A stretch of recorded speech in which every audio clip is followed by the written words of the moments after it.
Welcome to Osiris, the first mummy.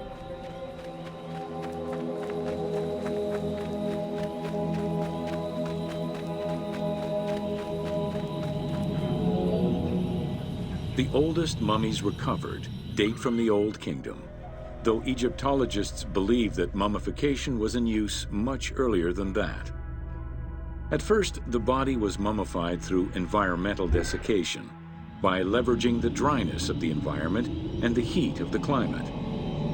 Early experimentations in mummification were conducted with the use of resin made from tree sap. Strips of linen were only used on some superficial parts of the epidermis of the hands or jaw.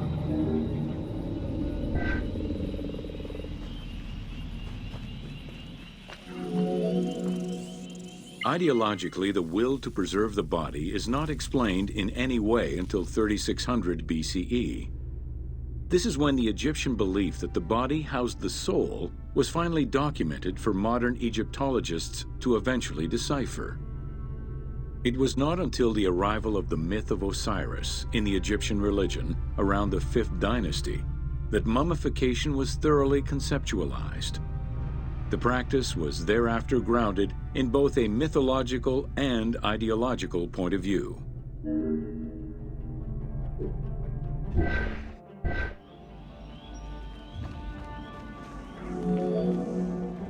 Osiris was mainly known as the god of the dead and the god of resurrection. The most well-known Genesis myth concerning Osiris is that of his dismemberment.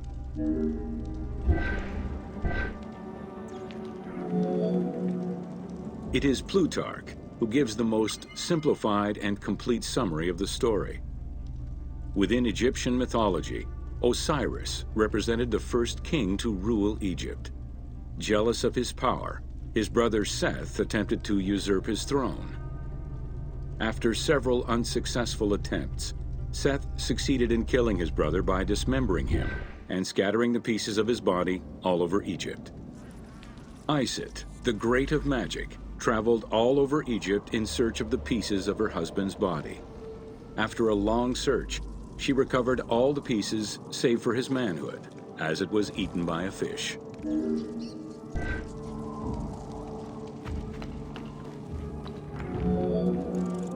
Isis then reassembled the body of her husband by binding it together with strips of linen.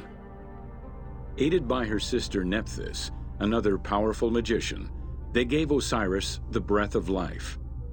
This not only brought him back from the dead, but also allowed him to recover his virility long enough to impregnate Isis, thus ensuring his succession before, once more, dying. Thus Horus was born.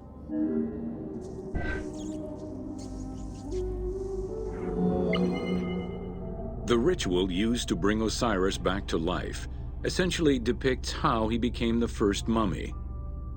It is why, on the sarcophagi of kings, we often find Isis and Nephthys represented as the magicians who restore life to the deceased.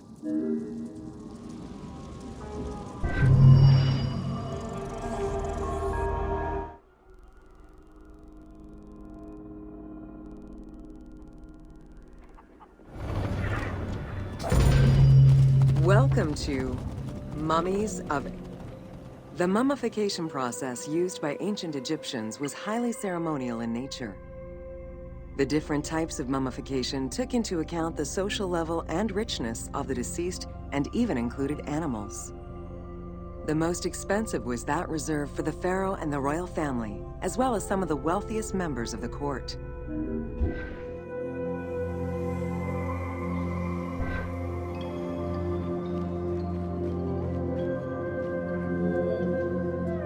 The first step was cleaning. Once bodies arrived at the mummification site, they were placed on inclined tables while the bodily fluids drained away. They were then cleansed by priests until they were deemed ready for the purification process.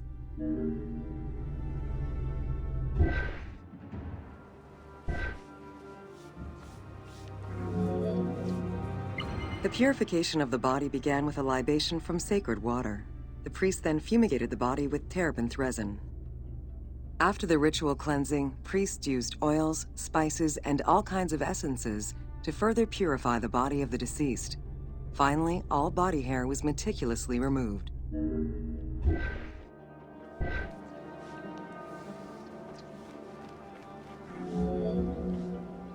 Once the body was properly purified, embalmers removed the organs, following very specific procedures.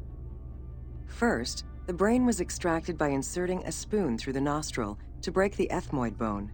Then, using a spatula, the pieces of the brain were removed as thoroughly as possible. What matter remained was extracted after a process of liquefaction, achieved through the use of a caustic liquid. The cranial box, once emptied, was rinsed and disinfected with palm wine, and then stuffed with strips of linen cloth and liquefied resin.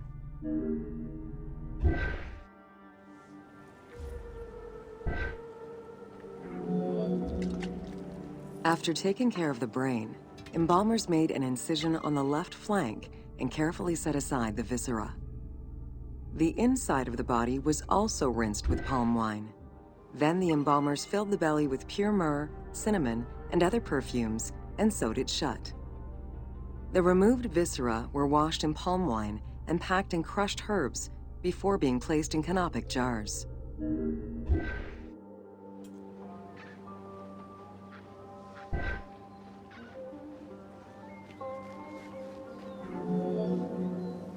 Canopic jars were placed close to the sarcophagus or kept in a chest nearby.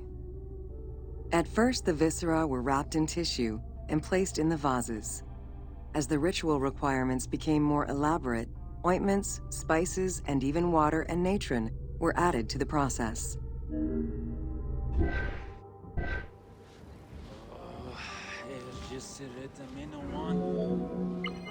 Towards the middle of the New Kingdom, canopic jars assumed the appearance of the 4 sons of Horus. They were known as the protectors of the viscera. These protectors had their own guardians, each a goddess of the dead. Imseti, the human-headed god, protected the liver and was protected by the goddess Iset. Hapi, the baboon-headed god, protected the lungs and was protected by the goddess Nephthys. Dumut-Ef, the jackal-headed god, protected the stomach and was protected by the goddess Neith. And finally, Kebesenuef, the falcon-headed god, protected the intestines and was protected by the goddess Selket.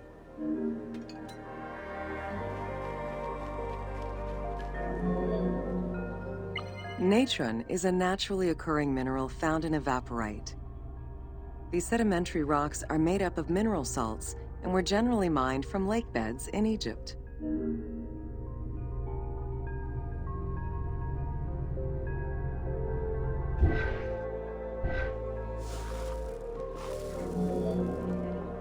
Embalmers used natron as a desiccant to dry the flesh and stop the corpse's putrefaction process. Once the body was cleansed and eviscerated, the deceased was covered in natron for about 40 days. Once desiccated, the body was prepared to be wrapped in strips of linen.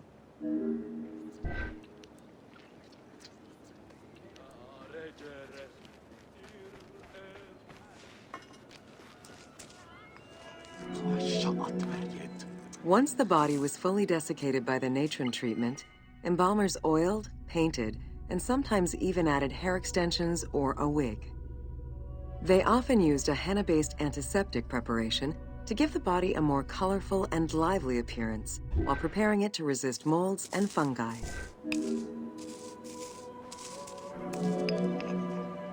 Next came the phase which gave mummies their most well-known appearance, the wrapping. Originally, each part of the body was wrapped separately. Men had their arms crossed on their chests, while women had the right arm folded over their breasts and the left arm stretched along the body. However, techniques evolved over time. Eventually, the body as a whole was wrapped with limbs alongside the body, and increasingly sophisticated and different techniques of weaving flax bands were developed.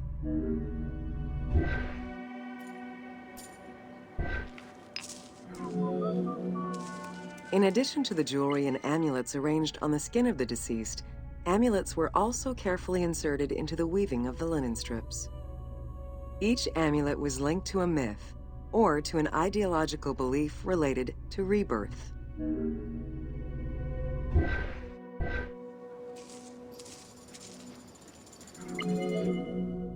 Masks were an important part of a mummy's finery. Early wooden funeral coverings were very expensive, however, and soon replaced by masks created through a technique known as cartonnage. Masks fashioned with this method were created by laying several layers of linen or papyrus pulp on a base made of mud or straw. Cartonnage was used for more than funerary masks. Ornaments and the animal coffins of the late period were also made in such a fashion.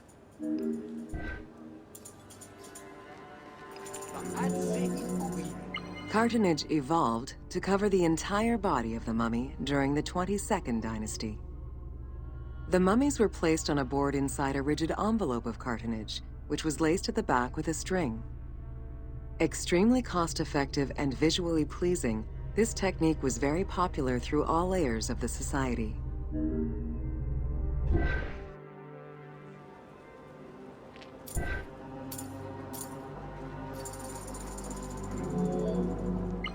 Cartonnage envelopes were usually covered with inscriptions and polychrome decorations specifying the names and titles of the deceased, scenes depicting daily life, or decorations specific to the funerary world. This was a true gift for Egyptologists eager to study the funerary rites of the ancient Egyptians.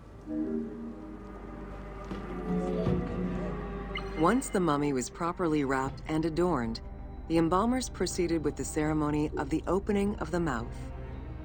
A vital step of the funerary process, this ceremony was meant to bring back to life the deceased themselves or an object representing the deceased.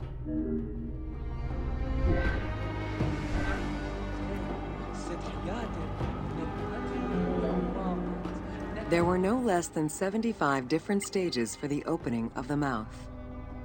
It required the application of the same oils, ointments, spices, and perfumes used during the mummification process. Makeup was sometimes part of the process as well.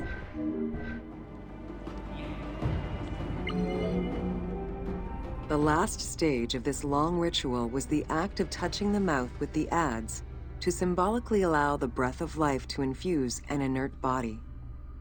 Its performance was reserved for a very specific set of people: priests who wore the mask of the god Anubis, a close relative of the family, or by the heir to the throne.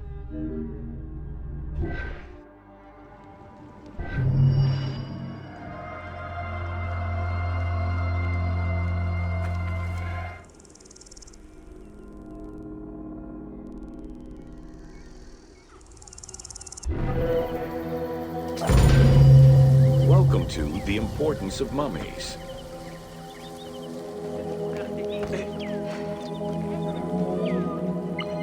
The first hieroglyph for embalmer appeared in pyramid texts of the Old Kingdom. It is likely that embalming was a trade that progressed alongside the evolution of ancient Egyptian funeral practices. While we still know nothing of how embalming came to be a profession, we do know that embalmers had a hierarchy, and that each embalmer specialized in a specific phase of the mummification process.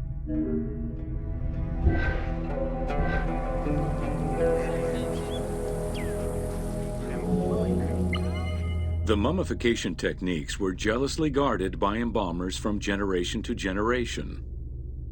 Despite their efforts, Herodotus and Diodorus discovered their methods in late antiquity, but historians were skeptical about the validity of the texts. It remained a mystery until two teams of modern medical legal scientists confirmed the process in 1994 and again in 2011.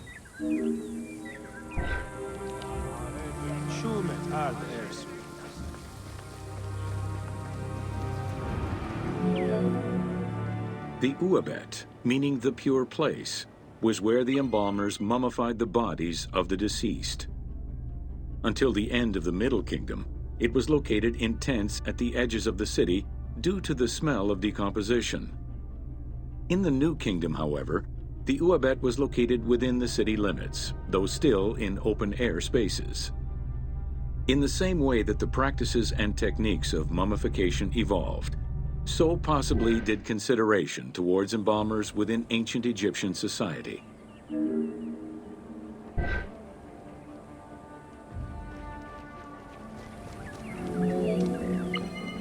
The pharaoh had access to the most elaborate of mummification rituals. The richer citizens of Egypt also enjoyed complex embalming options, though none of them allowed for the removal of the brain or viscera. After purifying the body, embalmers injected a liquid through the rectum, sealed it, and allowed the mixture to settle.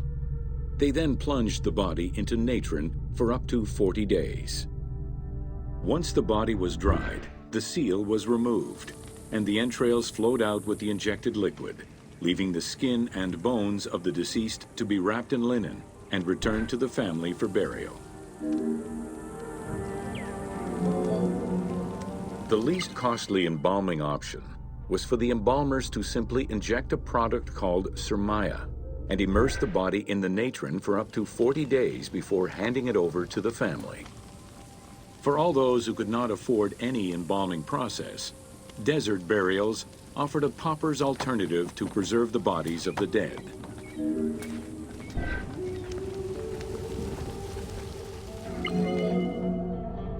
Egyptian civilization has always appealed to Westerners, even before the Greek and Roman invasions. As early as the Middle Ages, mummies discovered by travelers were often sent back to Europe. Curio cabinets, dating from the 16th and 17th centuries, usually included pharaonic artifacts in their collections.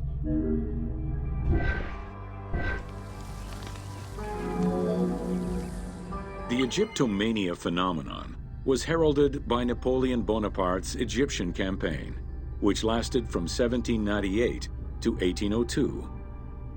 The following years were marked by a resurgence of interest from rich enthusiasts and scholars who exposed Egypt to the general populace. Many research societies focusing on Egyptology were founded during those years.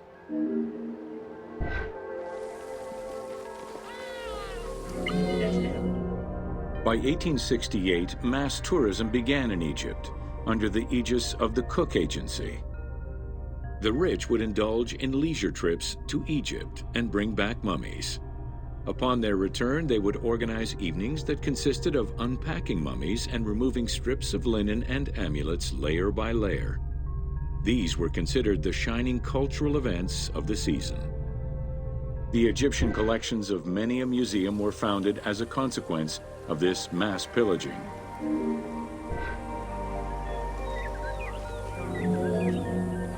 Thanks to those dubious parties, the fantasy of a mummy coming back to life, seeking revenge on its defilers, was born. The mummy malediction myth has remained steady in popular culture ever since, particularly in written media and cinema.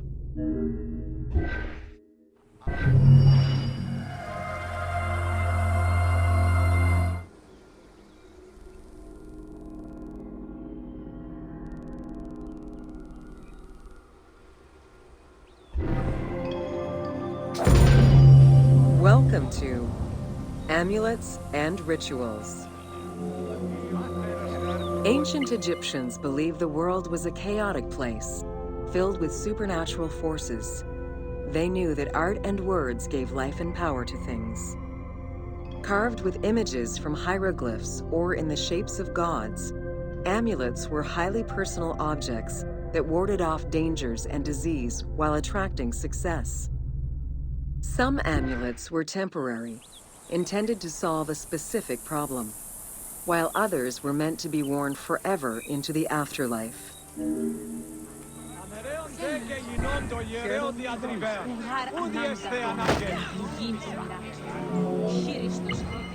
Priests would infuse amulets with magical energy during religious ceremonies, imbuing them with protective magic to safeguard against supernatural powers.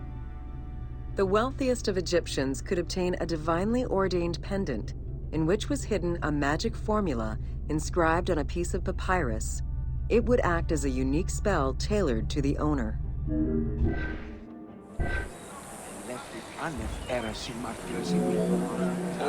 Religion was so important to ancient Egyptians that it permeated every aspect of their daily lives.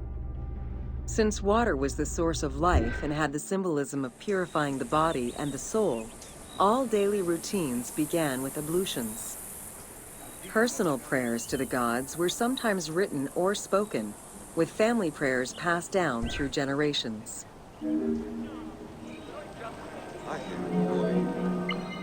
There was a complete calendar of each of the religious days, both good and bad, illustrating the appropriate daily rituals.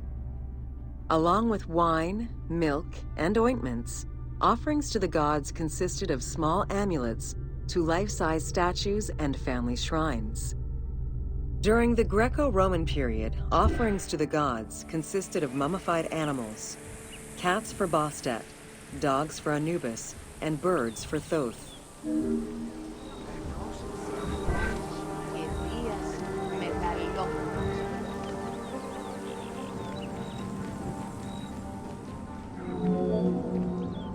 Deemed messengers of the gods, oracles offered guidance and judgment for all Egyptians, regardless of status.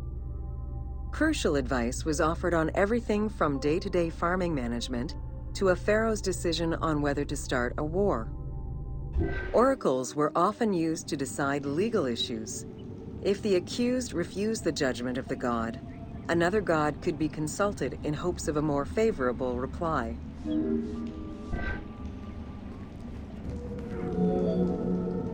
It was oracles that guided the Greek sailor Batos to the coast of Libya, where he founded a colony known as Cyrene.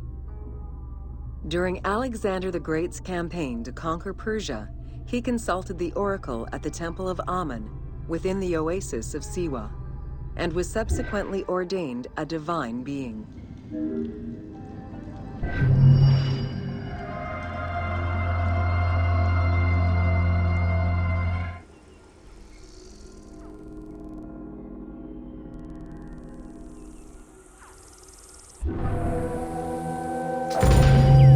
Welcome to Temples and Rituals of Ancient. During rituals and festivals, the god was carried on a solar barge between the areas of a temple or the temples of different cities. Funerary carvings and paintings covering thousands of years, as well as the Book of the Dead, depict the same ship and oar design. Solar barges have been uncovered near or within several pharaohs' tombs. They were intended to carry the pharaoh into the afterlife.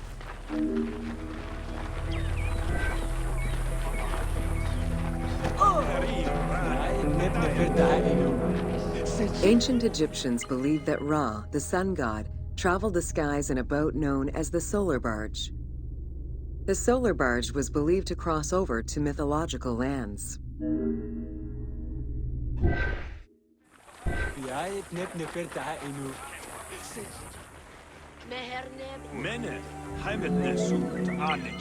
The god Ra believed mankind was conspiring against him. He ordered Sekhmet, the lion-headed war goddess, to kill all humans. To his chagrin, Ra quickly realized that with all humans gone, there would be no one left to worship him. In order to stop the rampaging Sekhmet, beer was brewed and dyed red with pomegranate juice to resemble blood. Sekhmet drank every drop of the brew she could find, eventually passing out drunk. When she awoke, she was calmer, and her lion visage had changed into Bastet. The Festival of Drunkenness was celebrated in honor of that myth.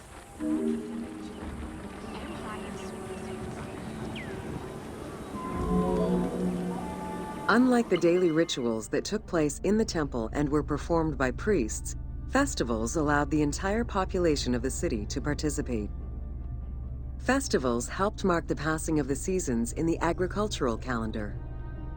In reflecting the cycles of life, festivals offered a sense of consistency and structure for the regular citizens, thus reinforcing the sense of order that pharaohs were to provide for the citizens of Egypt as part of their godly duties.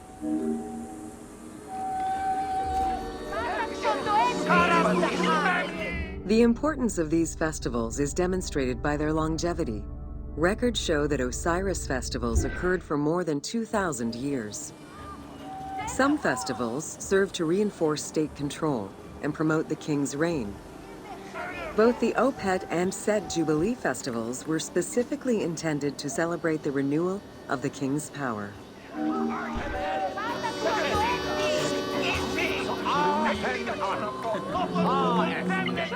The temple hierarchy consisted of high priests, several types of priests, scribes, and servants.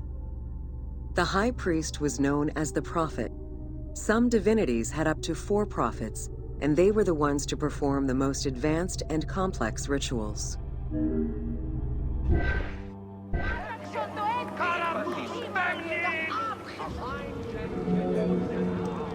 Egyptian priests were not confined to solely religious tasks, and in fact had crucial roles in Egypt's administration, most of which served to reaffirm the pharaoh as the proper vessel for the gods. Their focus within the temple was centered on the proper conduct of daily divine rituals, rather than as custodians of dogma or the indoctrination of individuals.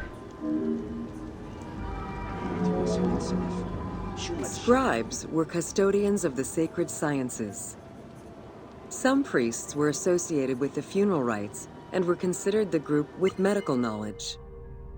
The servants of the Ka were low-ranking priests who carried food and offerings in funerary rituals. Lector priests were distinguished by their ability to read, and their main duty was to recite specialized religious texts in both temple and funerary rituals.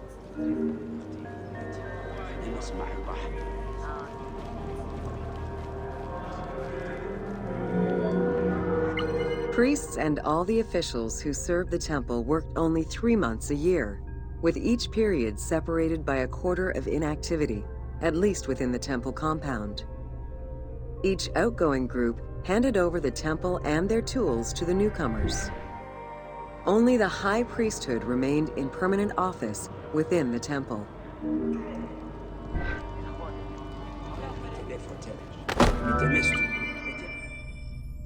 The most sacred part of the temple was referred to as Jeser Jeseru, the Holy of Holies. The most sacred inner sanctuary was where the shrine to the temple deity was located. Only priests were allowed within. Offerings were given and rituals unseen by even the pharaoh were performed. While the team chose to allow any character access to this space in some game temples, normally it was reserved for priests alone.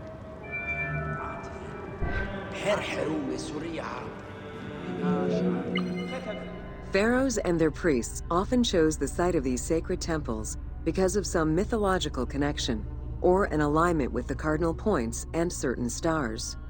Once selected, a foundation ritual was performed. The pharaoh was required to complete 10 steps in the ritual, which required a mix of offerings as well as specific construction techniques. Once the temple was complete, construction of the chamber containing the shrine, or naos, began.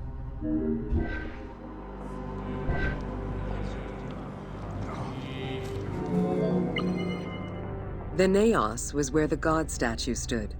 The representation of the deity was usually in stone or wood and decorated with gold, silver, and precious stones.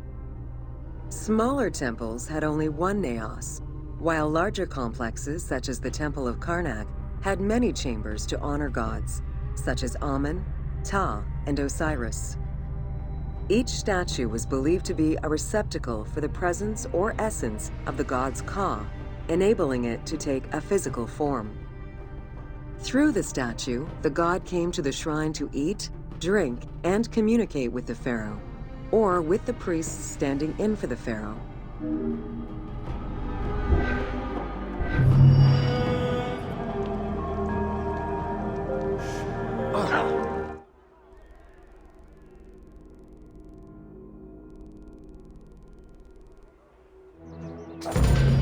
Welcome to Temples and Priests.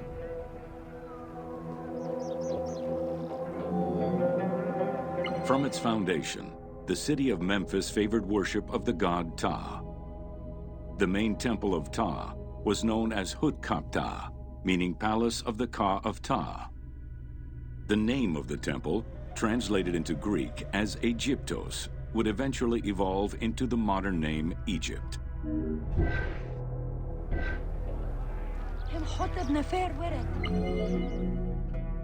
Temples were the center of religious, political, and economic life in ancient Egypt. These sacred places were viewed as the literal home of the gods and goddesses. As such, every aspect of them required care and reverence, all of which was accomplished through elaborate ritual.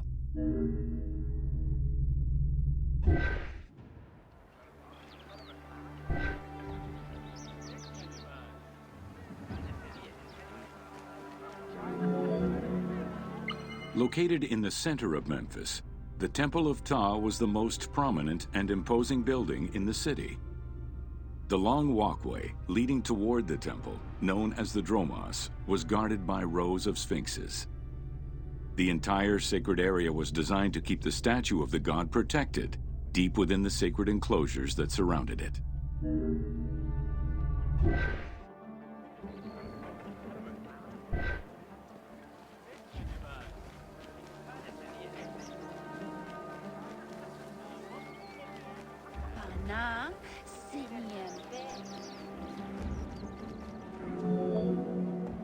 The Dromos opened into a courtyard, with a surrounding portico graced with columns carved to resemble palm trees. During special festivals, the general population was allowed to enter this location, but under no circumstances would they be allowed into the sacred spaces beyond the courtyard.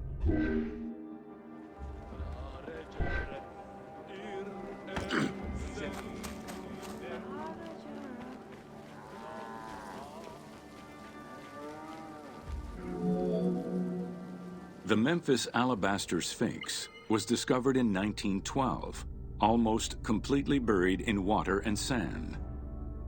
8 meters in height and weighing in at roughly 90 tons, it is still mounted on its original pedestal. Though it is called the Alabaster Sphinx, it was in fact carved from common calcite rock, which is similar in appearance and texture to alabaster.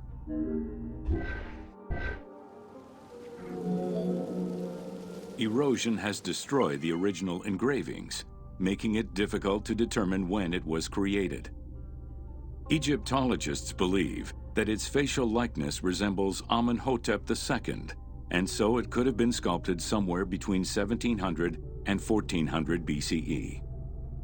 It is believed that this monument once stood outside of the Temple of Ptah and was integrated into subsequent extensions to the complex.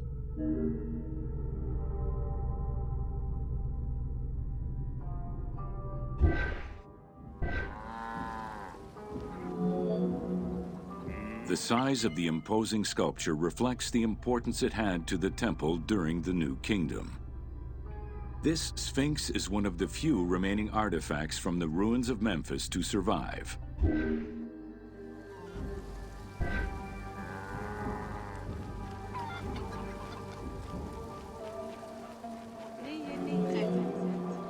In Egyptian culture, some animals were associated with gods, while others were considered to be living gods. The Apis bull was believed to be a divine entity. The earliest mention of the Apis bull in ancient Egypt goes back as far as the first Egyptian dynasty.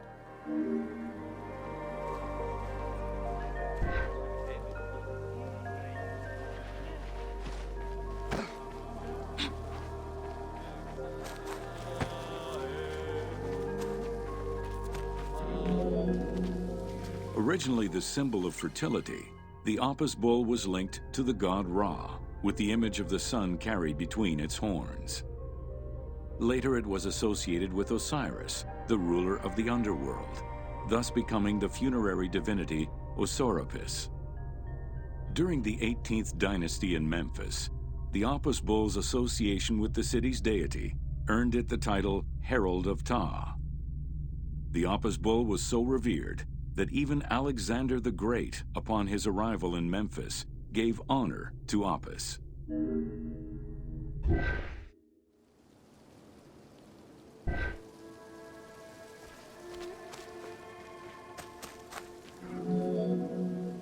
The Apis bull lived with its harem in a sacred barn located in an enclosure in the Temple of Ptah. Each bull bore 29 signs representative of its divinity. Among them, the bull had an eagle-shaped mark on its back, a double tail hair, and a scarab-shaped mark under the tongue. The signs were intended to correspond with the lunar cycle. After its death, Egyptians would search for its reincarnated form among the livestock.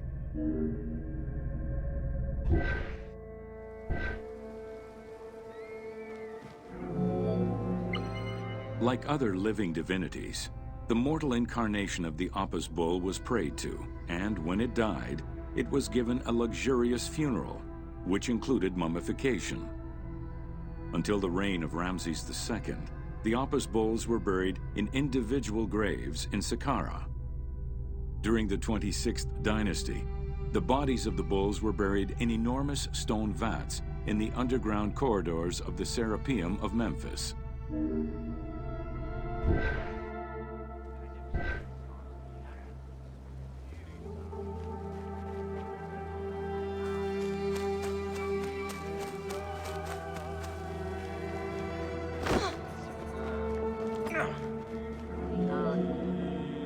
Ancient Egyptians believed that temple rituals were essential to maintain order in the cosmos and allow communication between humans and gods.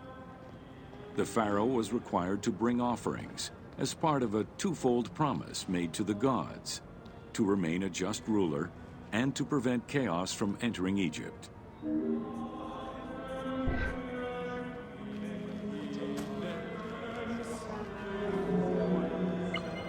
Details of the ceremonies found on temple walls provide a thorough overview of the stages of the daily ritual. Performed 3 times a day to mirror human mealtimes, each step of the highly symbolic ceremony was accompanied by specific recitations, many of which referred to mythical events.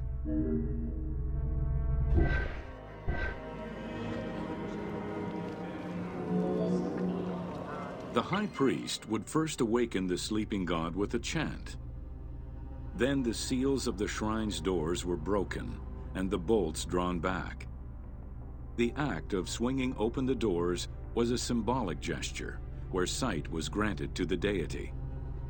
The priest would then bow and kiss the ground.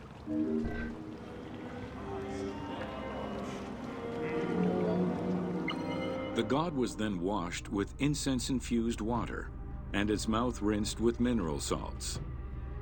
The cleansing was followed by adorning the statue with jewels and royal garments. The final ritual required the priest to sweep away any footprints in order to prevent evil from approaching the god.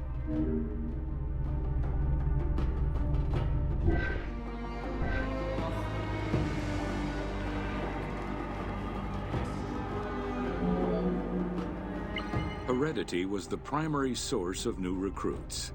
Rarely was an outsider allowed this position. At the top of the temple hierarchy was the high priest. Each temple dedicated to a god had at least one high priest devoted to its care and service. During the Ptolemaic dynasty, one family held the position of high priest in Memphis for almost 300 years.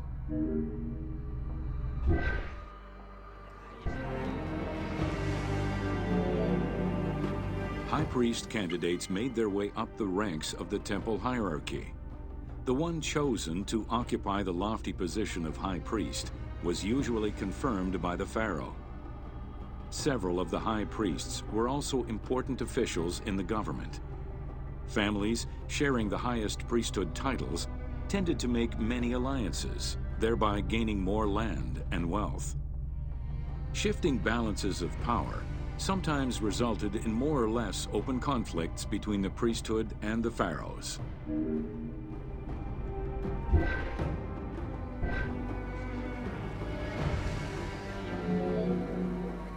In the 21st dynasty, Thebes became the capital of an almost entirely theocratic government. The city was headed by king priests who spoke and governed in the name of the god Amun, in open opposition to the ruling pharaohs. These king priests caused a massive decentralization of power, known as the Third Intermediate Period.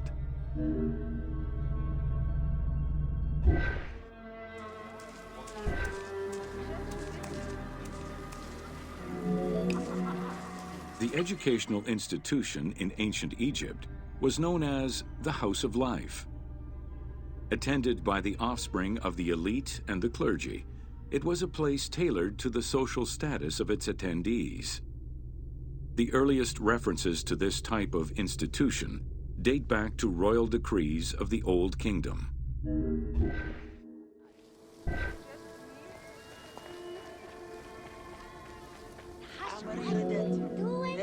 Only two known centers have been uncovered, one in the abandoned city of Akhetaten and one at the temple of Ramses II on the west bank of Thebes. Inscriptions uncovered in those locations mention the names and titles of people who were connected with the House of Life, such as a chief physician and many scribes. It is presumed that by the late kingdom, every temple had a House of Life.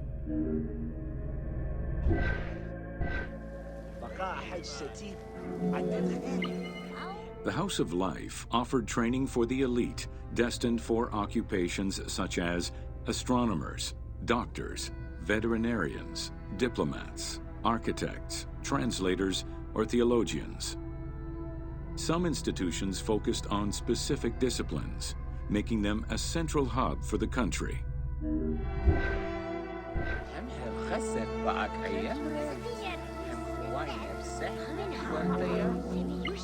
Only two known centers have been uncovered, one in the abandoned city of Akhetaten and one at the temple of Ramses II on the west bank of Thebes.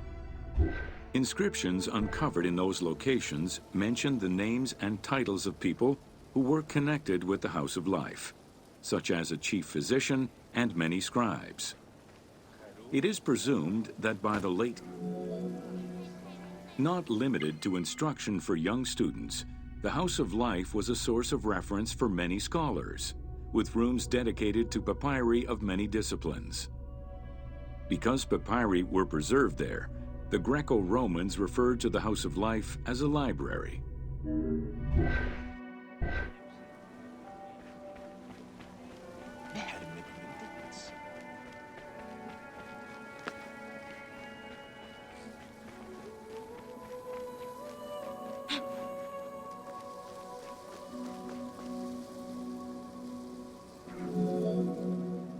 Ancient Egyptian economy was based on an unequal system of redistribution of goods. The state of Egypt collected the crops, and the temples distributed them throughout the provinces. Since the only people capable of counting and ensuring a fair redistribution were the educated scribes, this meant that the temples played a pivotal role in this process.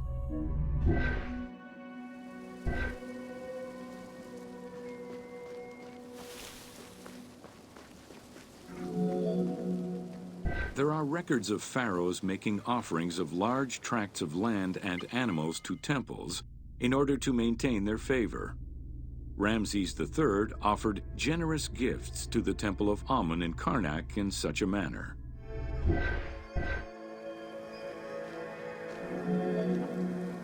Palaces, warehouses, and granaries were built inside the temple compound to better control the redistribution of goods. The size of the recorded numbers of goods, combined with every other function filled by temples, only serves to confirm their might as economic, religious, and political centers of power within Egypt.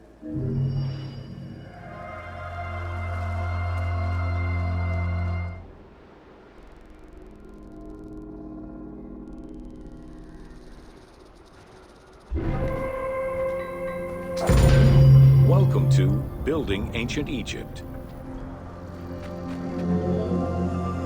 Constructed with bricks made of mud, most ancient Egyptian buildings were not permanent. Only religious temples and funerary monuments were meant to stand the ravages of time. For these very important structures, Egyptians used limestone, sandstone, and harder materials, such as granite, quartzite, and travertine.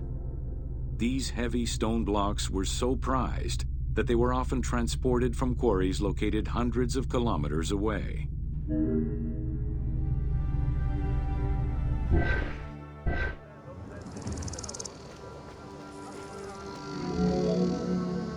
Limestone was common and easy to extract from quarries on the east bank of the Nile. This particular limestone had marine fossils in it, however, preventing it from being easily decorated and polished. Used as the main building material, the structure would then be finished with a finer limestone that was polished smooth and decorated as needed. Limestone was used for the building of the first pyramids and for most of the religious buildings of the Old and Middle Kingdoms.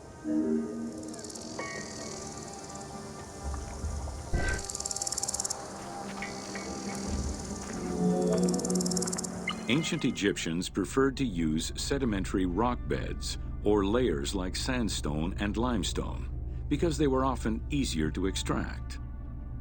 The common method used to extract stone was the open pit quarry. Stonecutters would find quality stone, shape, and dig it out on site. Open pit quarries enabled many workers to work simultaneously on many blocks, which allowed for better productivity.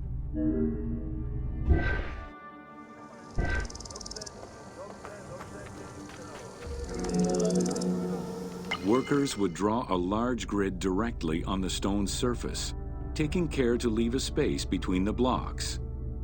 This allowed them to isolate the different blocks and create a trench that would make the extraction easier. Stoneworkers used iron chisels for hard rock and bronze or copper tools for softer rocks such as limestone. Removing material between each block created a trench line. In some quarries, that trench was wide enough to accommodate a worker, who would then cut the block entirely on site. For harder rocks like granite, workers cut a series of holes and hammered wooden wedges into them. They then soaked the wood until it swelled and caused the rock to split.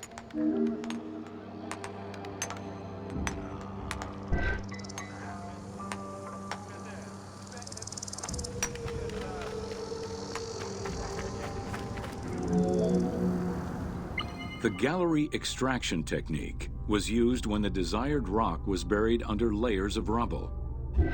This method was often necessary in order to find the whiter and finer limestone required for a smoother finish. The first step was for the stoneworkers to create an access pit that would allow them to reach the desired wall of stone. Once a wall of quality stone was exposed, workers could then cut out smaller blocks. This pit required a descending platform. Designed like a stairway, it allowed them to free multiple galleries of blocks.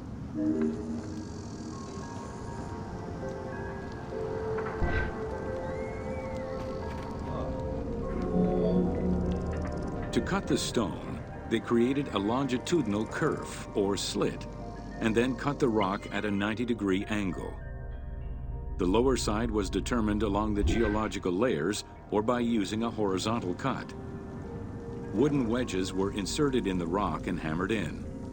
Shock waves were then generated using hammers, fracturing the blocks at the seam.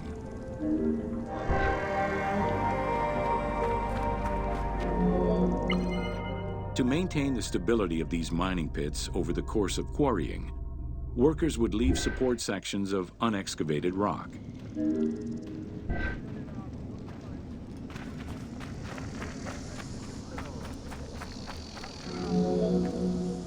In every quarry, dedicated shrines were established to offer protection for the workers.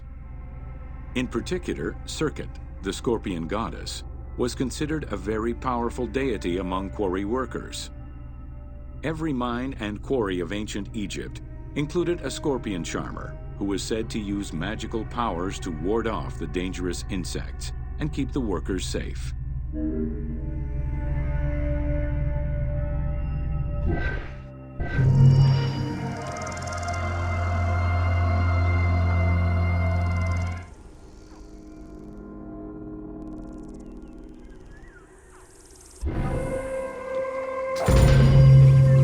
Welcome to Workers and Transport.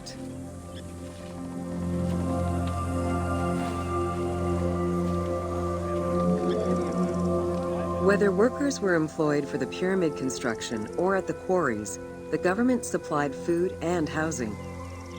Workers for the pyramids and royal necropolises were housed in more permanent villages, such as the famous Deir el-Medina. Quarry workers had more temporary lodgings. All skill levels were needed and utilized, from basic work hands to prepare the gypsum, to brickmakers and sand carriers, to skilled stonemasons to shape the blocks.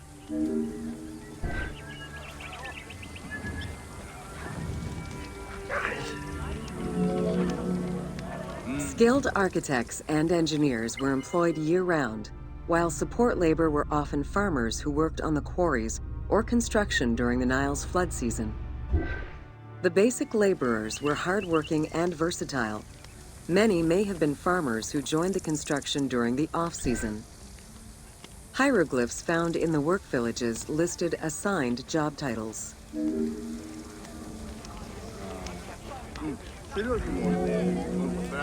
Archaeological research shows that no food was stored or prepared on site, but instead workers received abundant rations of bread, beer, and meat. These rations were taken care of by an administration outside the village. Medical treatment was also available for those who were injured.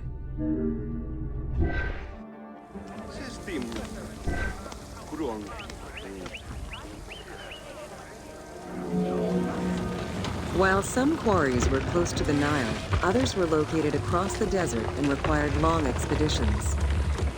These expeditions were sanctioned by the state. They involved complex logistics and required many participants. Transporting a block by land meant that workers had to overcome the weight and friction of the load. To solve this, they first dug a track in the ground. This path was sometimes reinforced with rails upon which a sled, used to ferry the blocks, would be pulled.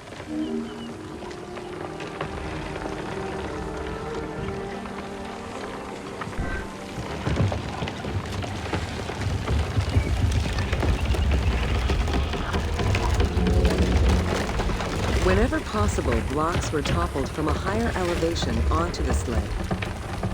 Workers then poured water onto the clay at the front of the sled, creating a slick surface to more easily move the load. It wasn't until the New Kingdom that animals were used to tow the burden.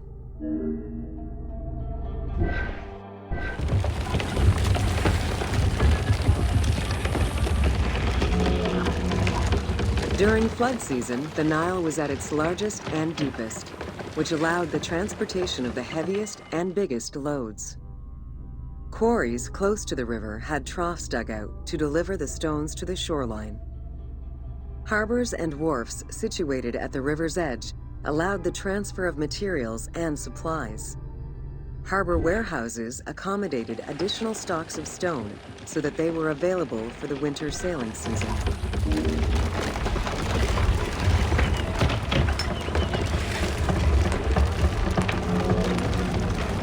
The Wadi al-Jarf papyri detail a limestone load intended for the Khufu pyramid that weighed in at 70 to 80 tons, or 30 blocks. One papyrus is a fragment from a foreman's notes taken while working on the Great Pyramid. It details the transportation of limestone blocks from the Tura quarries to the construction site of the pyramid.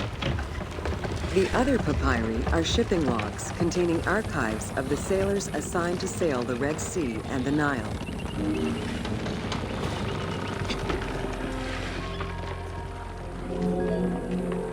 Stone cargo generally weighed 15 tons per boat, amounting to roughly 6 or 7 blocks per trip. For heavier loads such as obelisks, monolithic pillars, or gigantic statues, larger boats were used. These transports are the ones typically showcased on temple walls.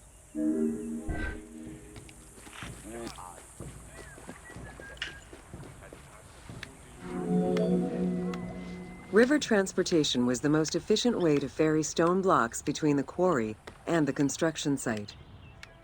Blocks were transported by flotillas of several types of boats. The most detailed illustration of transport by river is a relief of Queen Hatshepsut's barge with an accompanying flotilla.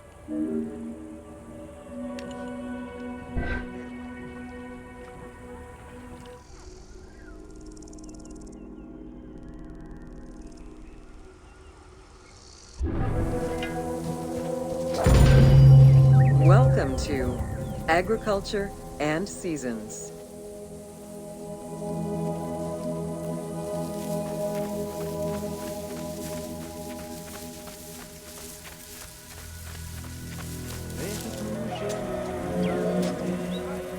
While crops were cultivated in different oases around the desert, most of the arable lands were near the Nile.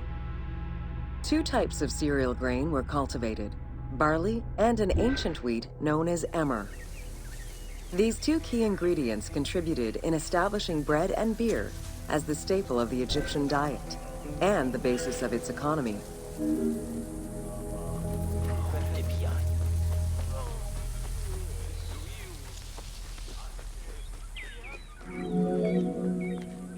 The Ptolemaic era created an agricultural revolution with the introduction of advanced agricultural techniques and new grain types such as rice, durum wheat, and pearl millet.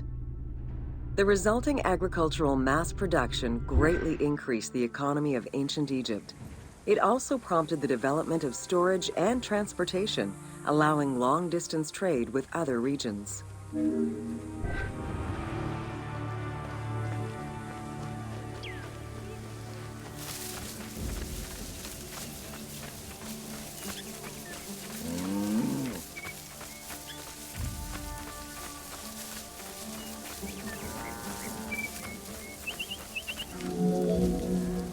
Both bread and beer rations were part of a system of barter payment.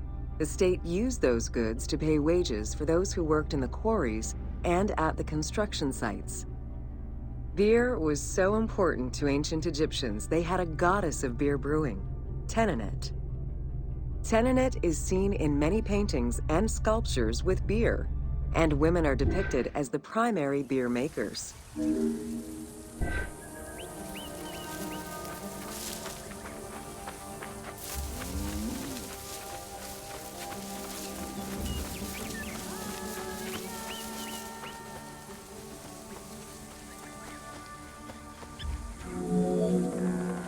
In order to increase agricultural production, fertile land was divided into plots and large agricultural villages were encouraged. The state and temples were the biggest landowners. Depending on the region, fertile land was managed by civil servants or rented to individuals. Ancient Egyptians relied on rudimentary tools for land cultivation. Soil was broken down with hoes, and wing plows were used to make furrows.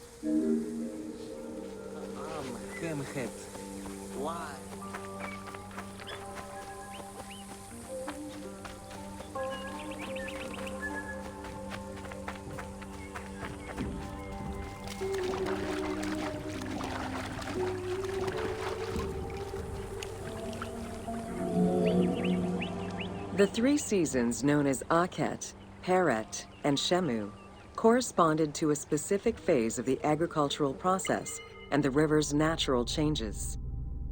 Akhet was the time of the flood, beginning with the appearance of the star Sirius in July. Peret was the time when lands were cultivated, plowed, and sown. This fell between October and November. Shemu ran from May to September and was when harvesting and taxation began.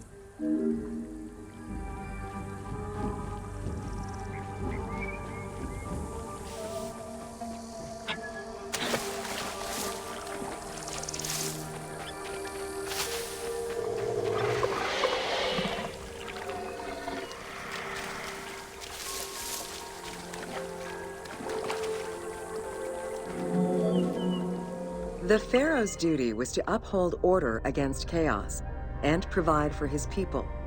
Priests and local governors also wanted to appear as protectors of the people. However, any variation in the Nile's seasons could cause water shortages. This had devastating consequences on wheat and barley crops. The pharaoh, administrators, and priests knew they needed to demonstrate their ability to prevent such a catastrophe from happening.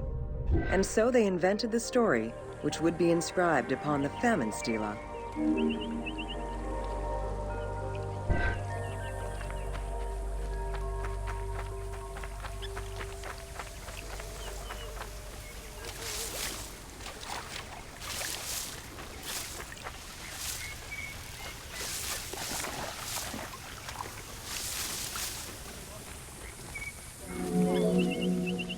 The story begins with the pharaoh worried for his people.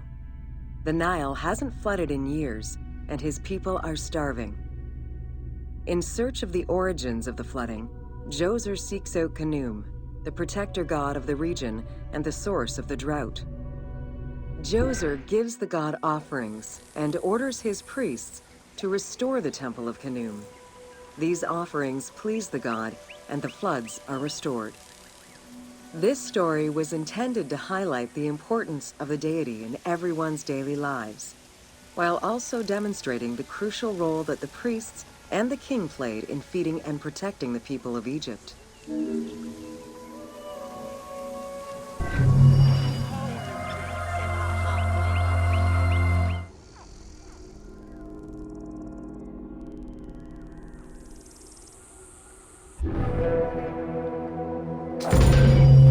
Welcome to Ancient Egyptian Cultivation.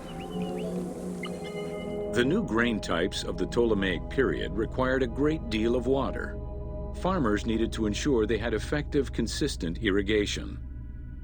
The Nile's rising and receding waters naturally irrigated most of the crops. Areas where the Nile didn't reach, such as gardens and vegetable plots, required an irrigation tool known as the shadoof. The shadoof allowed easy transport of water from its source. It consisted of a tall wooden frame with a long pivoting pole and suspended bucket. The system could be raised and lowered with little effort.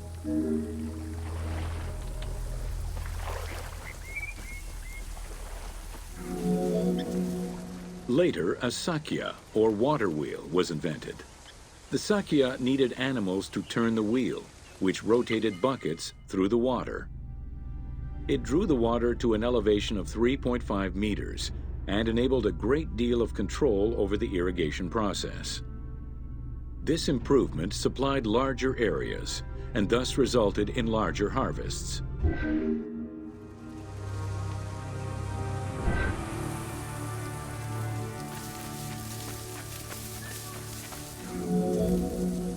The threshing process separated the grain from its husk. Workers would spread the ears on clean ground. Oxen, cows, or donkeys were then guided back and forth to trample the grain. This continuous movement worked the grain loose while preventing the animals from eating it. Unwanted chaff and straw were swept away, or gathered and added to the mud used to make bricks, to make them stronger.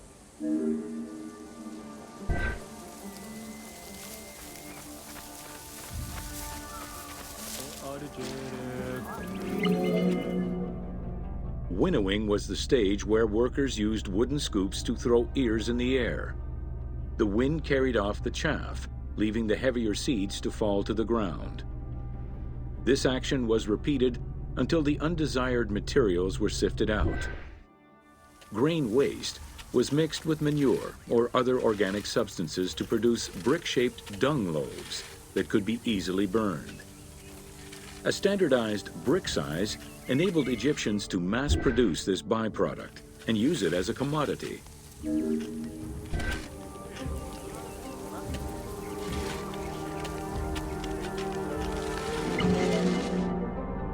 Transporting large amounts of grain required ships equipped to carry heavy loads. These goods were moved during the Nile's flooding season, when the river was deep enough for large ships. The transports stopped at checkpoints to accommodate customs and police controls, as well as for technical requirements and weather conditions.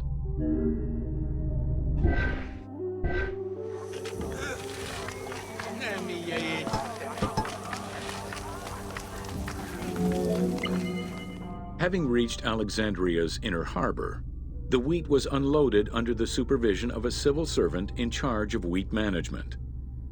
Portions were distributed to Alexandria's city market, and the remaining stockpile was either exported or stored in warehouses.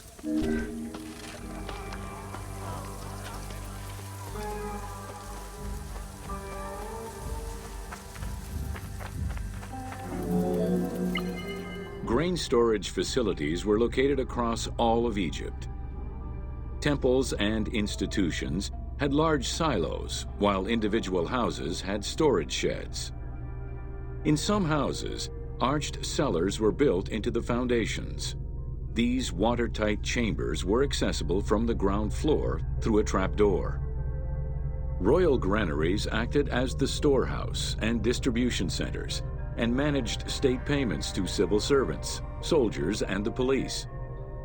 Though plastered on the inside, silos weren't completely sealed, and so remained susceptible to mice infestations.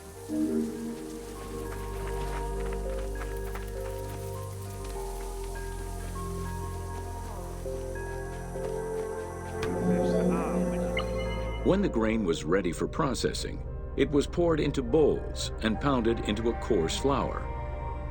That flour was then passed through a sieve to make it of finer quality and further ground between stones. Ancient Egyptians did not stock flour. Instead, fresh grain was portioned out each time to produce flour as it was needed.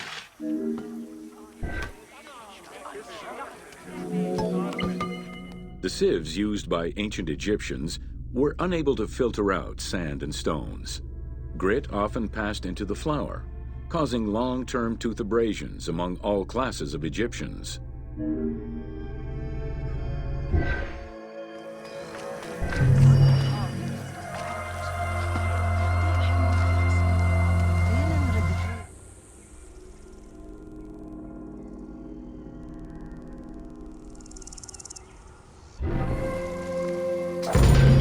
Welcome to Domesticated Animals of Ancient Egypt.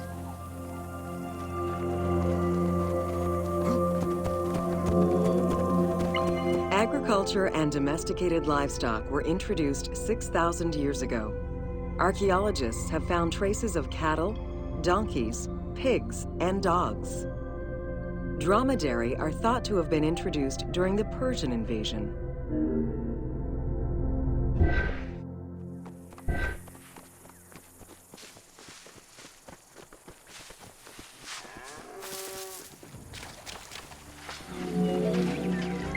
Pets were deeply cherished in ancient Egypt. Many illustrations of children often include a pet in the depiction.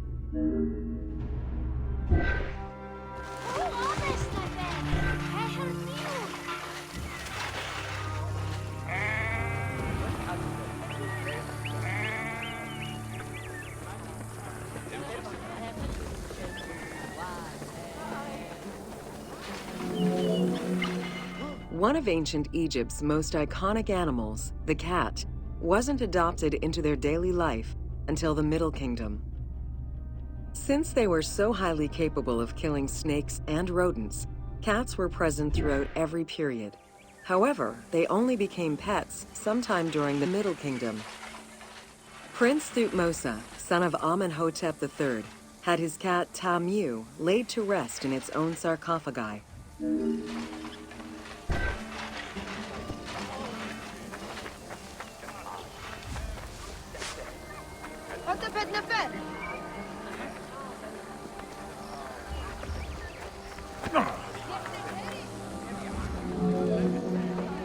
The earliest reference to dogs dates back to 5000 BCE. They were popular pets as they helped hunters and protected herds.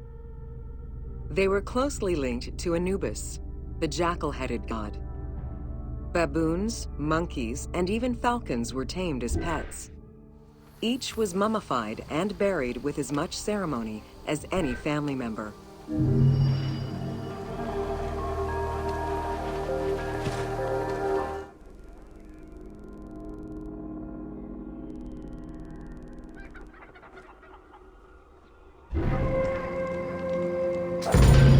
Welcome to Ancient Egyptian Medicine.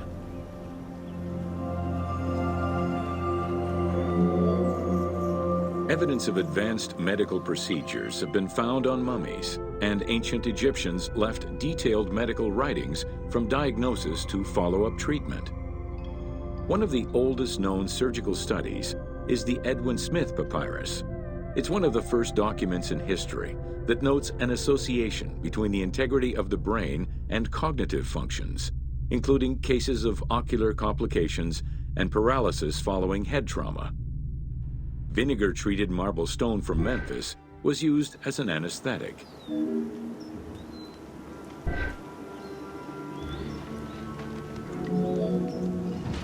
Another similar document, the Ebber's medical papyrus, is over 20 meters long and 30 centimeters wide. It details treatments of 48 surgical cases and contains 877 paragraphs describing various diseases. Alongside accurate and factual scientific approaches, the papyrus has more than 700 magic formulas and incantations to ward off demons and disease. This demonstrates how ancient Egyptians believed in a harmonious balance between religion and science.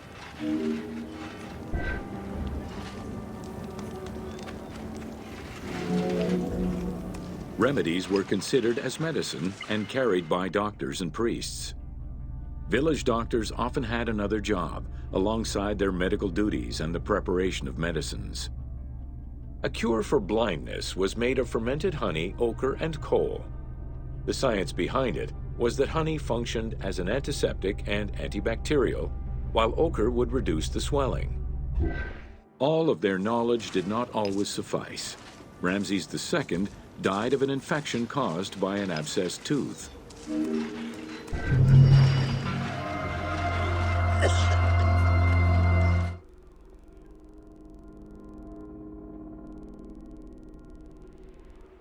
Welcome to Leather and Linen in Ancient Egypt. Tanning, a process which dates from prehistoric times, was present although not highly valued in Egypt due to the heat. Leather was reserved mainly for things such as sandals, leather bags, dagger sheaths, quivers, and other similar items. Leopard hides, unlike regular leather, were highly valued and usually worn by priests.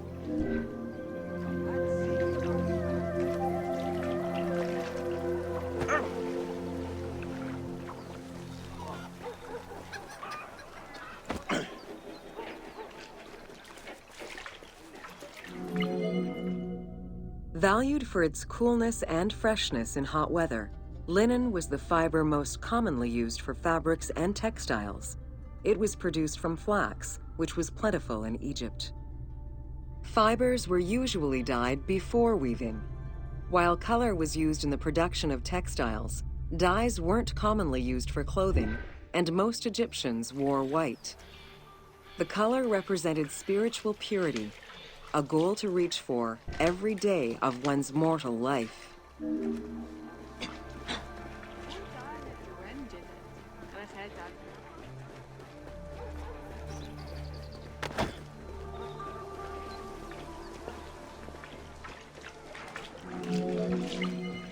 Various shades were achieved using woad, a dye produced from the leaves of Isotis tinctoria.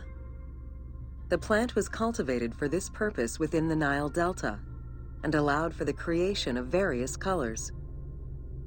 For example, different maceration times of the leaves would result in colors ranging from red to green, while adding in limestone shifted it to blue. During the Greco-Roman period, other ingredients were found, resulting in a wider range of colors.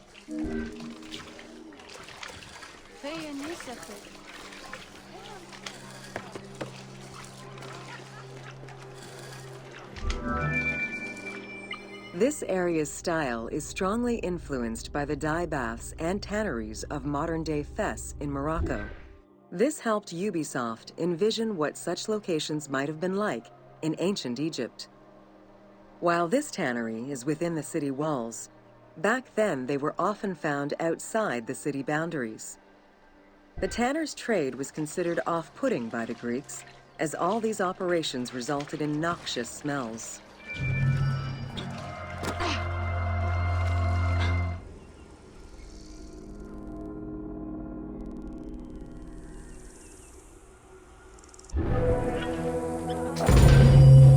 Welcome to Ancient Egyptian Fashions.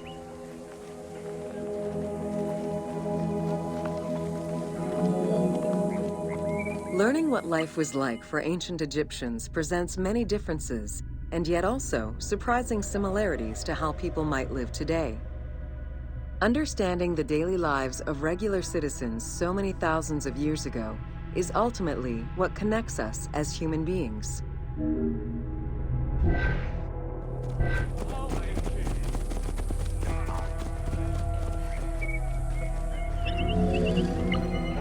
Jewelry was a popular item among ancient Egyptians of all social standing. Both men and women wore earrings, rings, and bracelets. Status determined how much jewelry a person wore and what it was made of. Common folk wore pearl necklaces, simple bracelets, and leather bangles.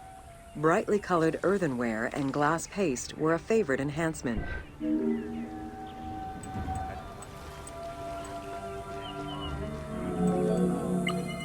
The jewelry of the elite was made from gold, silver, and other precious stones. Because gold never lost its shine, it was considered akin to the flesh of the gods. Wide jeweled collars were a favorite. Made with rows of beads formed into patterns of animals or flowers, the soft chiming sounds they made were thought to appease the gods.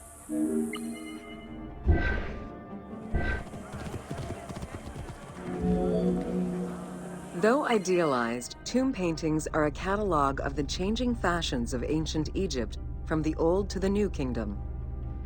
Egyptians took appearance and cleanliness very seriously and were diligent about their fashion, hair, and jewelry as well as their grooming habits.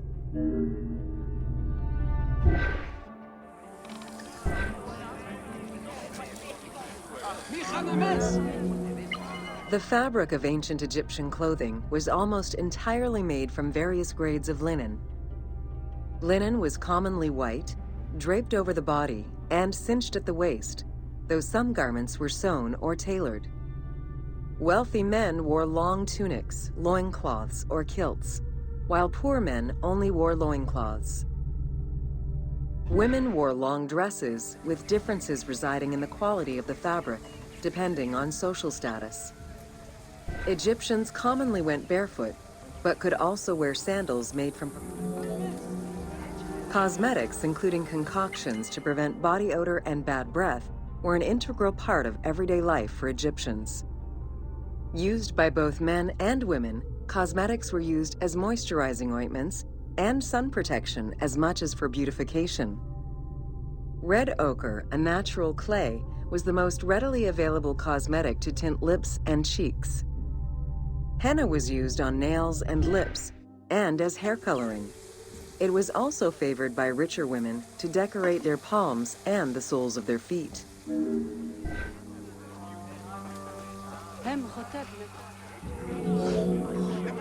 Egyptians believed kohl had magical powers, wearing it as black eyeliner to protect their eyes from the sun and to prevent eye infections from particles in the flooded Nile River. A special green kohl, made from ground malachite, was worn for ceremonies and religious rituals.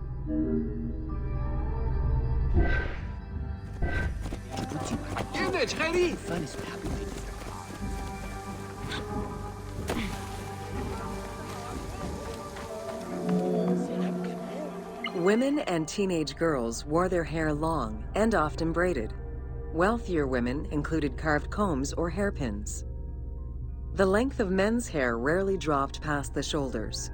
They were mostly clean-shaven during the dynastic period, a trend began by the elite and soon adopted by the general populace. Queen Hatshepsut donned an artificial beard when she became pharaoh.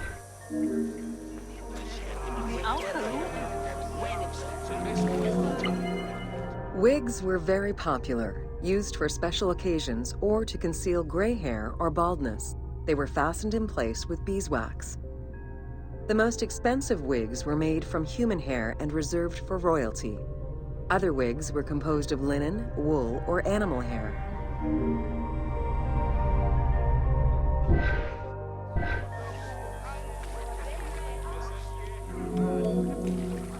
Prepubescent children generally had their heads shaved.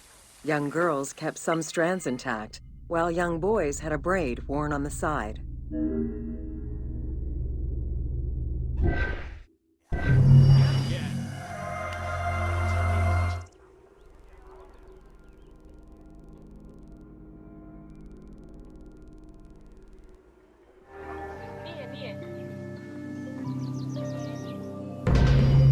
Welcome to Artisans of... It was under the watchful eye of Ptah of Memphis, the god of craft and architecture, that ancient Egyptians developed the unique rendition of the world they lived in. However, it is vital to understand that their view of art, and those who created it, was likely very dissimilar to the modern concept of the word. Instead of artists, the creative culture had skilled and respected artisans. The most significant categories of specialties for crafters were drawing, painting, sculpture, and metalworking.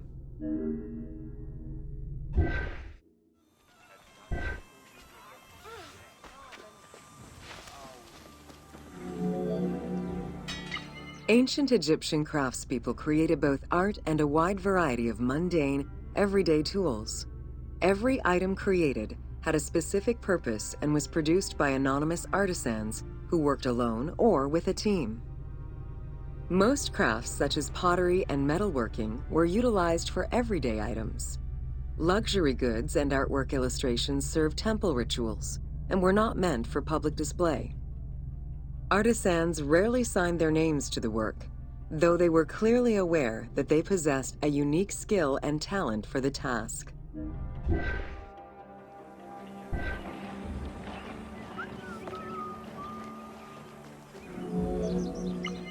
Art, in all its forms, has offered not only a practical insight into the way ancient Egyptians lived, but in how they viewed the world and their place in it. The balance of order and chaos was crucial in both the physical and the metaphysical universes. As a result, their art appears to follow a strict set of stylistic conventions that supported this worldview. From households and palaces to temples and tombs, pottery, papyrus, and textile items were essential to the everyday life of ancient Egyptians.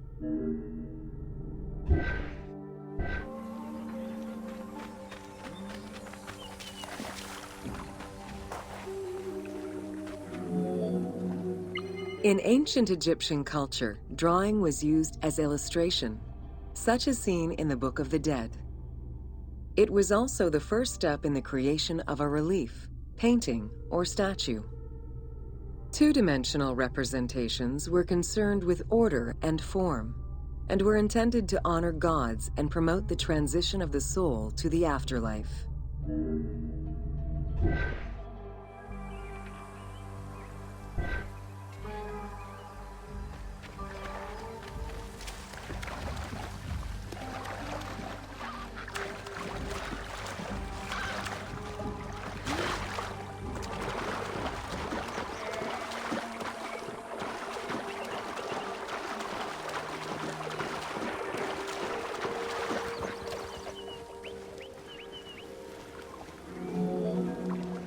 Stylistically, Egyptians were concerned with the depiction of the human form's inner self. As such, artistic representations were not concerned with realism, but rather with idealized youth and perfectly harmonious visuals.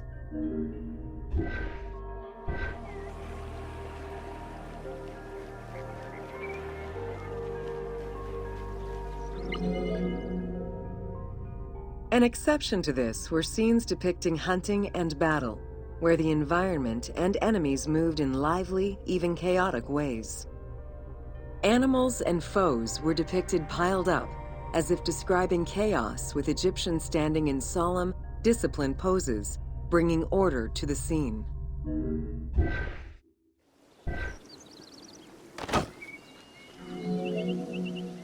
Reliefs could be either in high relief or low relief. Either method required a surface suited to the desired technique. Preparation of the surfaces differed depending on the quality of the rock. A quarried block only needed a simple smoothing. Rough-cut rock monuments, such as those found in tombs, required more work. Often the surface was coated in plaster before being sculpted.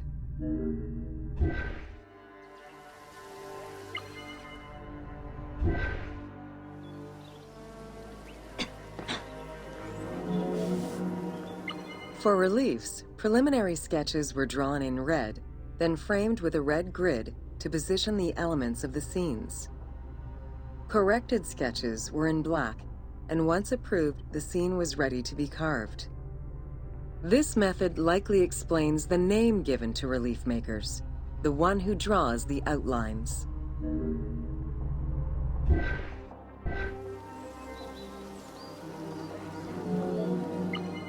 Statues were believed to be vessels for the souls of the deceased, or deities. That is why a sculptor was called the one who makes it live. This divine duty earned them the utmost respect.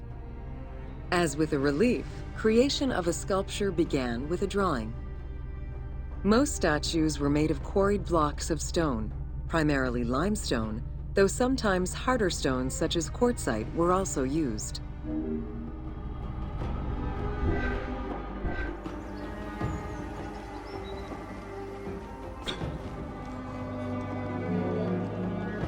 In ancient Egypt, the profession of crafter was organized and relied on a specific hierarchy.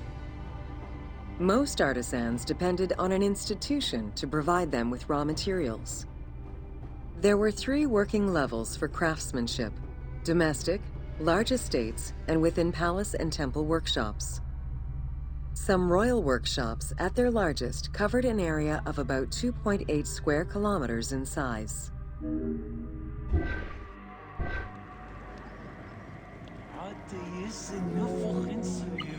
At the domestic level, most Egyptians were craftspeople to a greater or lesser extent. The ability to repair tools was a daily necessity. Crafted everyday items could also be bartered for at the local market. Artisans with skills but lacking in resources worked at large estates, where the elite provided them with space to work and raw materials. The most skilled artisans were employed in royal or temple projects and benefited from a special status. They were provided with good workspaces and considered to be highly skilled.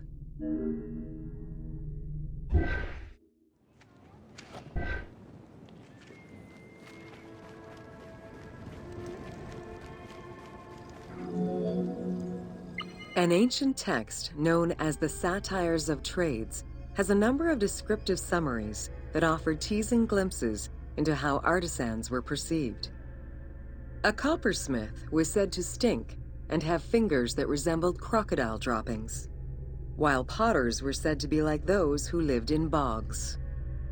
This view was likely exaggerated in order to highlight the most enviable position of all, that of the scribe.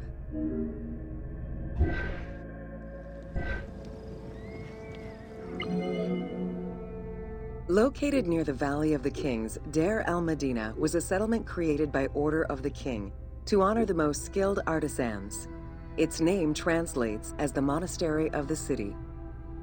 Allocated a house on the initiative of the king, these craftsfolk were regarded with respect and referred to as the royal artisans.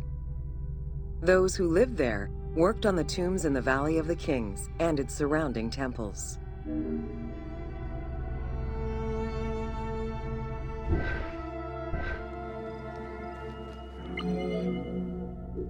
Archaeologists believe the site was home to skilled and respected artisans for over 400 years. It is considered one of the most important discoveries relating to Egyptian daily life. While much of the focus of Egyptian archaeology was on its kings and queens, it wasn't until the excavation of Deir el-Medina that Egyptologists were given a valuable window into the community life of ancient Egyptian artisans.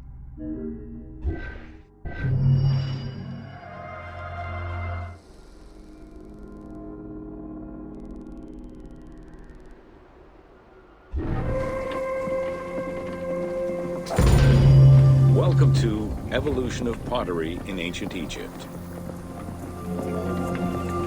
Excavations all over Egypt have uncovered enormous quantities of pottery vessels of all shapes and sizes.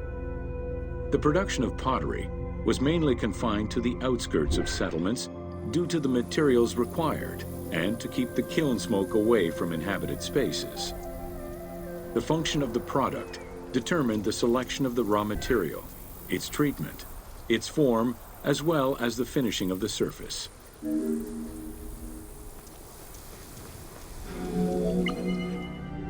Pottery was essential to ancient Egyptians' daily lives. It was used in all aspects of life, from the storage of grains and liquids to containers within the tombs of necropolises. The most common pottery was made from Nile silt that resulted in a reddish-brown clay. Limestone clay, which made for more attractive pottery, was only found in Upper Egypt.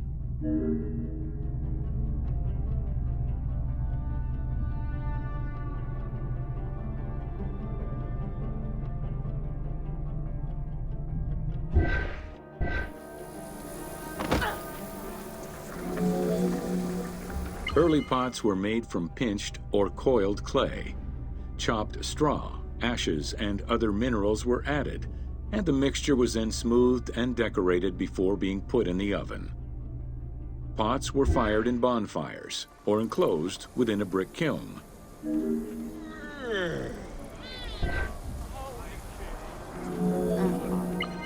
The potter's wheel was utilized during the Old Kingdom. Pottery became smoother and more polished, similar to river stones. It was decorated primarily in red pigment, with the black color achieved by exposing it to smoke. Pottery workshops were attached to palaces or temples, and around the late period, specialized workshops began to appear.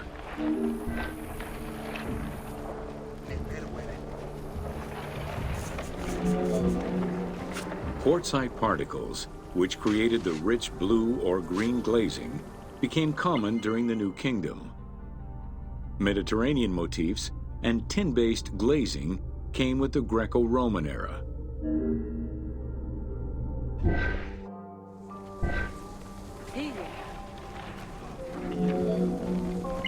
Potsherds could be found anywhere and were the most common canvas for writing or drawing, in comparison to the more expensive papyrus sheets. Named after their Greek description, ostraca contained daily life records, letters, or could be drawn upon. Artists drew sketches for temples and tombs, or simply for leisure.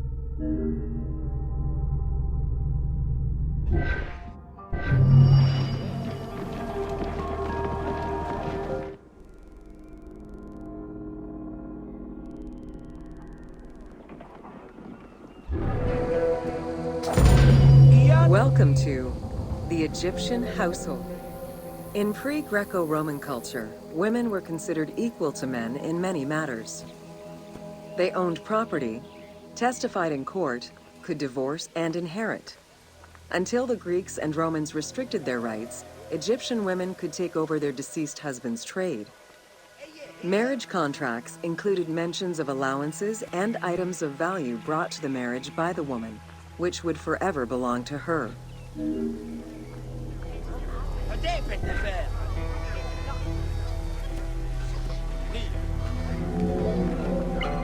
Certain professions were open only to women, such as weaving or professional mourning, while others were available to both genders, including working as servants for the rich households. Social status did have an impact, though. The higher in status, the easier it was to obtain education and access different professions.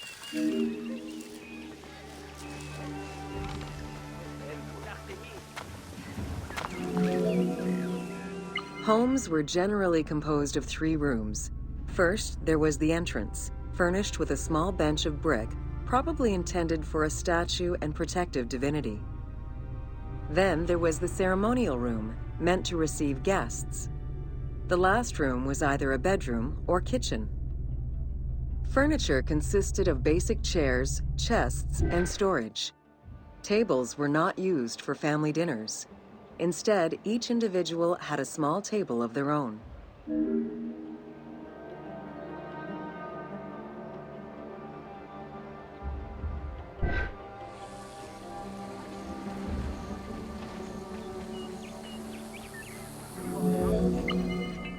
Marriages were a social contract rather than a religious construct.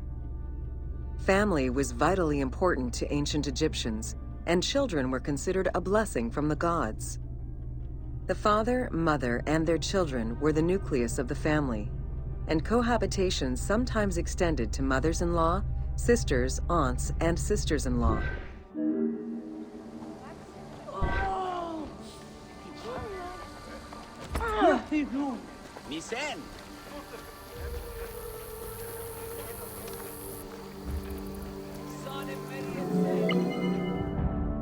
Status and wealth played a large role in the style and size of ancient Egyptian homes. Commoners' houses were built with sun-baked mud bricks. Wealthier homes were often painted in white and decorated with various motifs.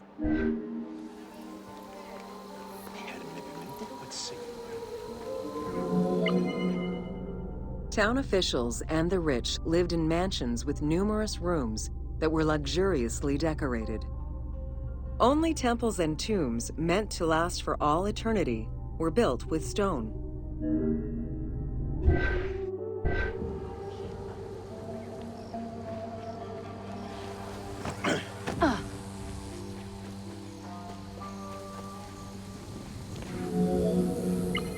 Funeral stone inscriptions focused on the main member of a household. Encircling this person would then be a spouse, parents, and children, possibly even siblings. These stones were so structured because there were no surnames in ancient Egyptian culture. Parents and children were a sort of family tree, which allowed for the identification of the deceased.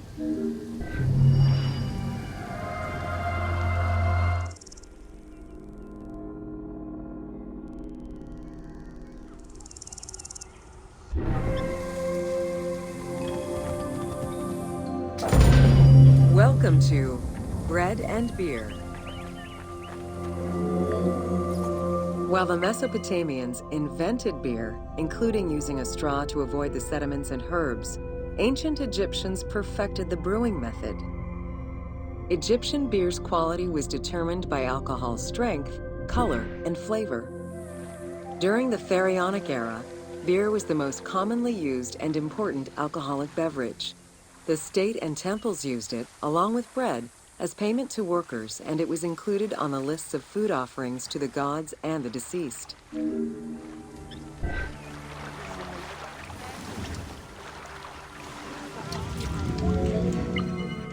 Beer was the popular drink of ceremonies and festivals. The Festival of Drunkenness was even dedicated to it. Considered to be quite nutritional, beer was also significant in the day-to-day lives of ancient Egyptians. Egyptian adults and children consumed beer with all of their meals, and medical texts include hundreds of remedies that contain beer. It remained the most popular alcoholic beverage until the Roman era.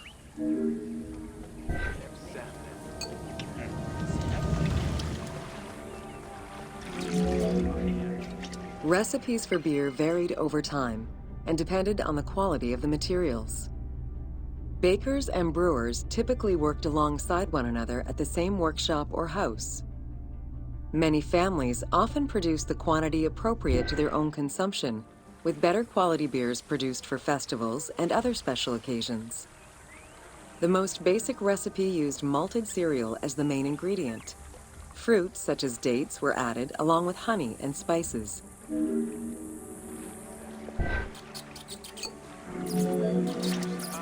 Once baked, bread would be crumbled into the brew to start the fermentation process. Adding grain enzymes would break down the starches, turning them into sugar and creating a thick mash.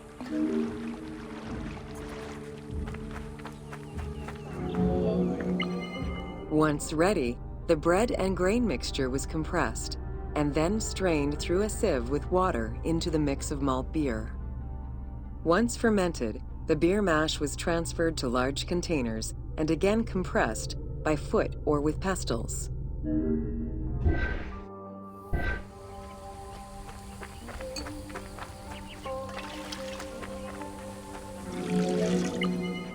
Once smooth, the beer was stored in pottery jars and sealed with a clay stopper. it probably couldn't be kept for long and likely had a thick, pasty appearance and texture. Very little was wasted. Leftover grains were reused to make sourdough bread or combined with the next batch of beer. While there are many ancient accounts for making bread, most of the knowledge known about ancient Egyptian brewing comes from an account by the alchemist Zosimus over 300 years after Cleopatra's reign. More recently, Dr. Delwyn Samuel, an archaeobotanist, has proposed alternate antique techniques to brew beer. However, experts are unable to replicate an authentic beer since not all of the techniques and ingredients used by ancient Egyptians are known yet. Food was prepared on the floor until the Middle Kingdom, when cooking benches were introduced. The introduction of durum wheat improved bread quality, meaning that the upper and middle classes ate better. The poor, however, still made do with a diet consisting of a gruel made of vegetables, softened bread, or barley.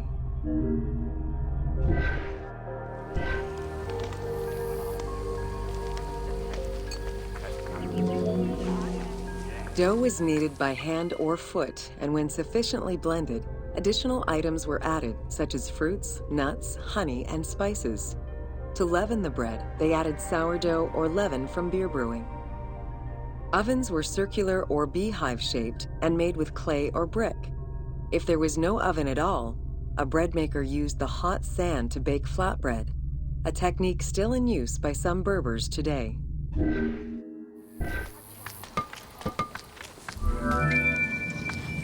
Ancient Egyptians always had to fight off the omnipresent sand particles that were blown towards them. Despite their best efforts, sand regularly made its way into their food. Additionally, particles from the grain-grinding stone tools and ovens they used also contributed to attrition and prematurely worn teeth. The team tried to portray this through toothache animations and commoners sweeping sand off.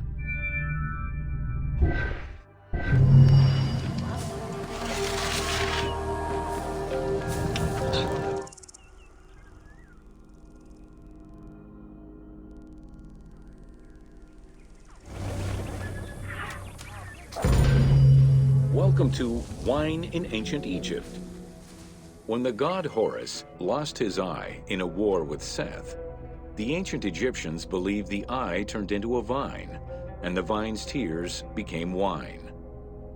Early texts, dating back to 3150 BCE, contain the hieroglyph for vine. Regarded as extremely valuable, wine was highly sought after by the elite.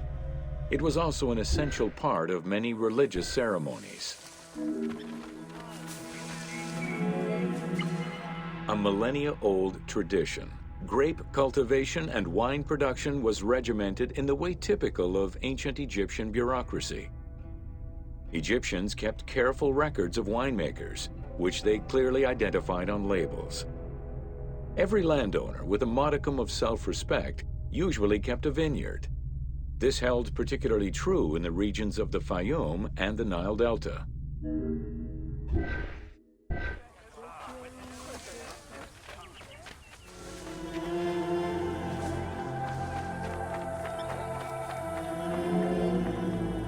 Documentation shows that only certain craftsfolk were allowed to provide the containers required to store and transport wine. That and rigorous quality control checks established for every step of wine production shows that ancient Egyptians knew that the quality and longevity of wine could easily be affected by any number of variables, which they paid careful attention to.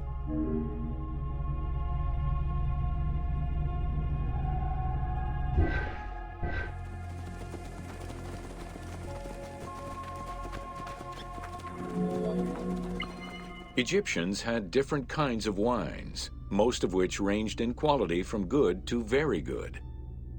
The sweet shadé, to which honey had been added. The soft negem, obtained by drying the grapes in the sun. The ma, reserved for religious ceremonies. And finally there was the peor, the mediocre rated wine, resulting from the second pressing of grapes and reserved for a less discerning palate.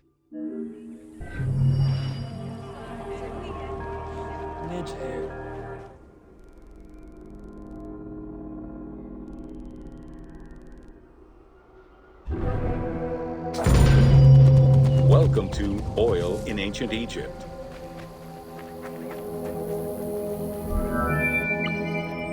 Castor, sesame, and moringa were the source of the most common oils in ancient Egypt. Oil was used for various purposes: cosmetics, medical treatments, nutrition, perfume, athletics, and rituals, to name a few. The team decided to use oil as an explosive to add more gameplay opportunities for the player.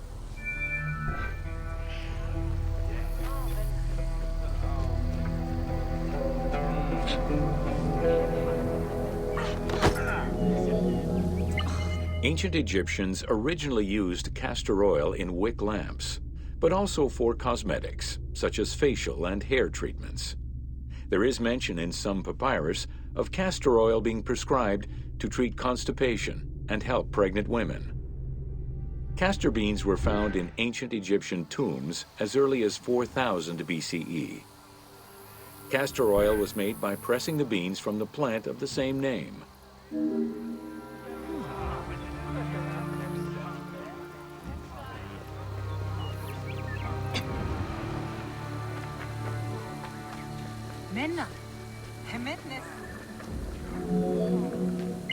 Olive trees were present, though scarce, in ancient Egypt's early history, and olives were mostly imported from Syria and Palestine. Their use and cultivation remained uncommon until the mass arrival of Greek settlers during the reign of the Ptolemies, when demand increased sharply. Olive trees were normally found in the region of the Fayum and the lands surrounding Alexandria.